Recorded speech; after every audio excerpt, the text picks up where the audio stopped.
Escatologia Bíblica 2, capítulo 16, tomo 16, Sinais do Fim.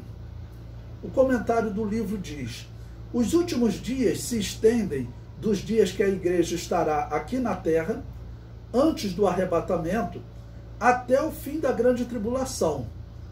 Vamos observar algumas vezes que o termo últimos dias se refere ao arrebatamento e à grande tribulação. Ou seja, na verdade, nós temos mais de um últimos dias. Nós podemos dizer até que nós teríamos 3 últimos dias, tá ok? Vou resumindo e depois nós veremos. Os últimos dias da era da igreja, pelo menos as igrejas pentecostais, as igrejas evangélicas, normalmente interpretam o arrebatamento da igreja. No meu entender, ele é claro nas escrituras, tá ok? Que ele ocorre antes da grande tribulação. Então, o primeiro fim seria o fim da era da igreja. Existe o fim do sofrimento de Israel, ou o fim da grande tribulação, ou ainda o fim das 70 semanas de Daniel. Esse segundo fim, ele ocorre 7 anos após o primeiro fim, porque teve o fim da era da igreja e com ele iniciou a grande tribulação. 7 anos de grande tribulação e depois o fim do sofrimento de Israel, o fim das 70 semanas de Israel. E nós poderíamos falar também num terceiro fim, que é o fim da existência do mundo físico, depois do milênio, né? O fim do milênio é o fim do mundo físico, porque diz que com o fim do milênio, Jesus Cristo se manifesta e diz que de cuja presença fugiu a terra e o céu. E nesse momento se cumpre a palavra de Pedro, que diz que os elementos ardendo se fundirão. Então, número 1 do livro, está escrito assim: os últimos dias para a igreja, arrebatamento. A primeira aplicação do termo últimos dias se refere aos últimos dias da era da igreja, ou últimos dias da dispensação da graça, que esse período que nós estamos vivendo, ele é chamado de era da igreja, ou dispensação da graça, ou ainda era do Espírito Santo, ou dispensação do Espírito Santo. Mateus capítulo 24, eu vou ler aí 5 versículos, versículos 6, 8, 22, 24 e 33. Jesus diz assim: e ouvireis de guerra e de rumores de guerras, olhai, não vos assisteis, porque é mister que isto tudo aconteça, mas ainda não é o fim. Versículo 6. Mas todas essas coisas são os princípios das dores. Ou seja, a igreja vai viver um momento, né, que ela verá essas coisas acontecendo, mas ainda não é o fim, ok? Eles são chamados de princípio de dores. Ou seja, a igreja vai sofrer alguma coisa ainda aqui na terra. Pelo menos essas guerras, rumores de guerra, né, ela vai viver. Ela prossegue: e se aqueles dias não fossem abreviados, nenhuma carne se salvaria. Mas por causa dos escolhidos, serão abreviados aqueles dias. Porque surgirão falsos cristos e falsos profetas, e farão tão grandes sinais e prodígios, que, se possível fora, enganaria até os escolhidos. Igualmente, quando virdes todas essas coisas, sabei que ele está próximo às portas. Os dias da igreja na terra serão abreviados. Ela será arrebatada. Se não fosse assim, todos os cristãos seriam mortos pelo anticristo. Esse é o significado daqueles dias serem abreviados. Por quê? Algumas pessoas, quando eu comento isso, aqueles que discordam do arrebatamento pré-tribulacionista, eles falam: pastor, mas Israel estará aqui e ele não será exterminado. Mas a situação de Israel é diferente. Para ele exterminar Israel, ele tem que invadir um país. E ele vai fazer isso depois, né? E será vencido. Mas a igreja ela não é um país. A igreja é o povo que vive, né, o reino de forma espiritual. Ela está dentro dos países. Então, por exemplo, a igreja que estiver aqui no Brasil, o Brasil se aliando ao anticristo, vamos dizer, se nós estivéssemos aqui durante a grande tribulação, a Bíblia diz que faz com que sejam mortos todos os que não o adoram. Então, quem não adorar o anticristo será morto. Israel não vai adorar. E por isso o anticristo vai partir para matá-lo. Certamente esse é o segundo passo. Né? O primeiro passo é matar a igreja, que estão em países. Né? Na verdade, seria matar a igreja, mas por isso a igreja é tirada antes. Em João capítulo 6, versículos 39, 40 e 44, está escrito: e a vontade do Pai que me enviou é esta, que nenhum de todos aqueles que me deu se perca, mas que o ressuscite no último dia. Porquanto a vontade daquele que me enviou é esta, que todo aquele que vê o Filho e crê nele tenha vida eterna, e eu o ressuscitarei no último dia. Ninguém pode vir a mim se o Pai que me enviou não trouxer, e eu o ressuscitarei no último dia. É interessante ele falar por 3 vezes, eu o ressuscitarei no último dia, né? Eu vejo até como coincidência, mas nós vemos 3 ressurreições futuras na Bíblia. Alguns veem 2 ressurreições, né?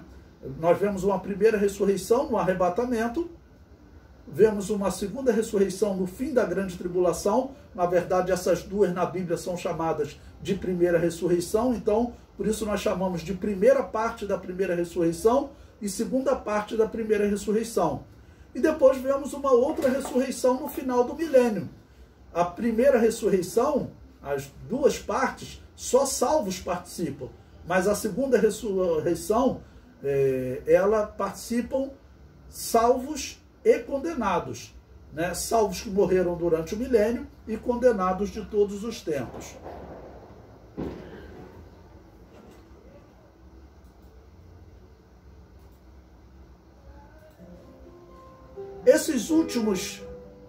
Esse último dia também está falando do arrebatamento da igreja.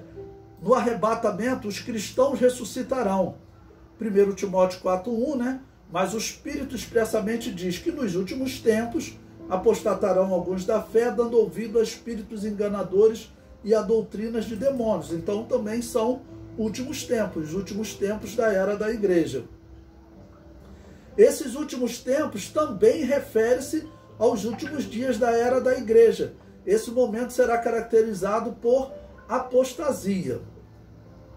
2 Timóteo 3:1, sabe, porém, isto, que nos últimos dias sobrevirão tempos trabalhosos, né? Ou seja, tempos difíceis para a igreja aqui na terra. Por quê? A iniquidade vai se multiplicar. A falta de fé, a resistência à operação de Deus vai aumentar. O apóstolo Pedro também diz que mediante a fé estáis guardados na virtude de Deus para a salvação, já prestes para se revelar no último tempo. Os quais vos diziam que no último tempo haveria escarnecedores que andariam segundo as suas ímpias concupiscências. Judas, versículo 18. E 2 Pedro 3:3. Sabendo primeiro isto, que nos últimos dias virão escarnecedores andando segundo as suas próprias concupiscências.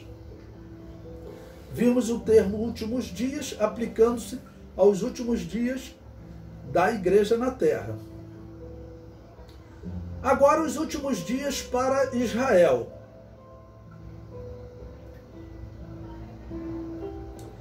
Estes últimos dias acontecem no fim da grande tribulação, quando eles se convertem e prosseguem pelo milênio. Isaías capítulo 2, versículo 2, olha: e acontecerá nos últimos dias que se firmará o monte da casa de Yahvé no cume dos montes, e se exalçará por cima dos outeiros, e concorrerão a ele todas as nações. Em Isaías 9:1, ele diz: mas a terra que foi angustiada não será entenebrecida.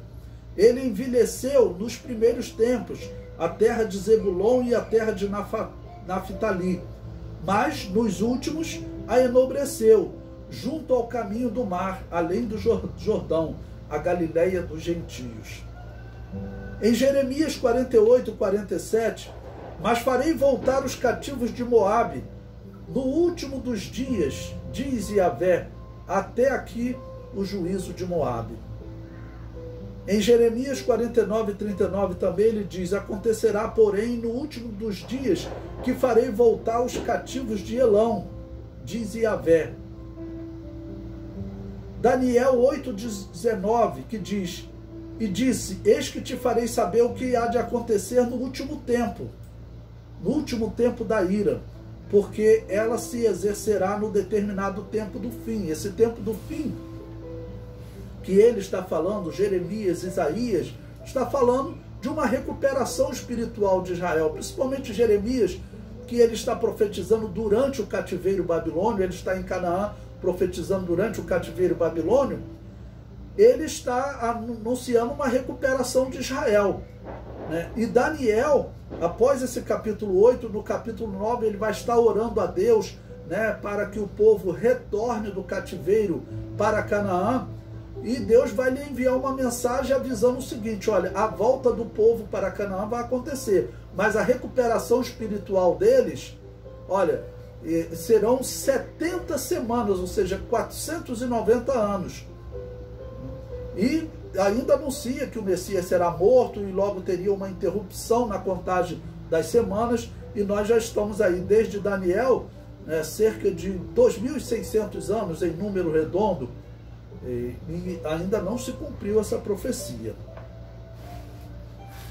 Miqueias 4:1: mas nos últimos dias acontecerá que o monte da casa de Yahvé será estabelecido no cume dos montes, e se elevará sobre os outeiros, e concorrerão a ele os povos. E em Atos 2,17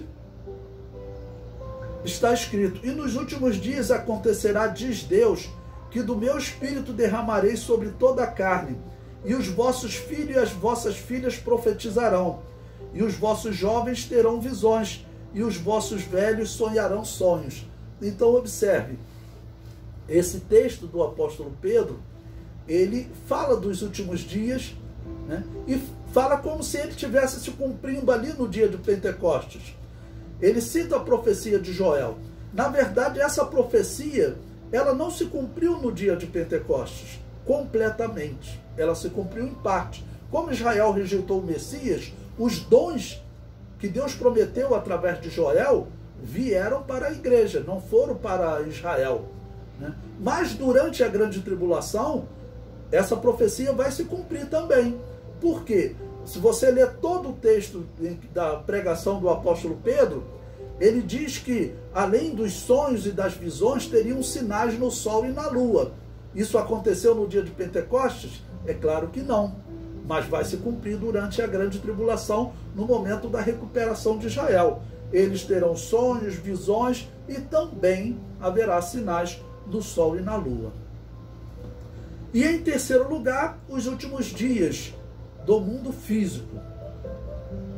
No fim do milênio, Jesus se manifesta para o juízo final. E a descrição bíblica é que, neste momento, tudo que é físico deixa de existir. Então, o fim do milênio é o fim do mundo físico.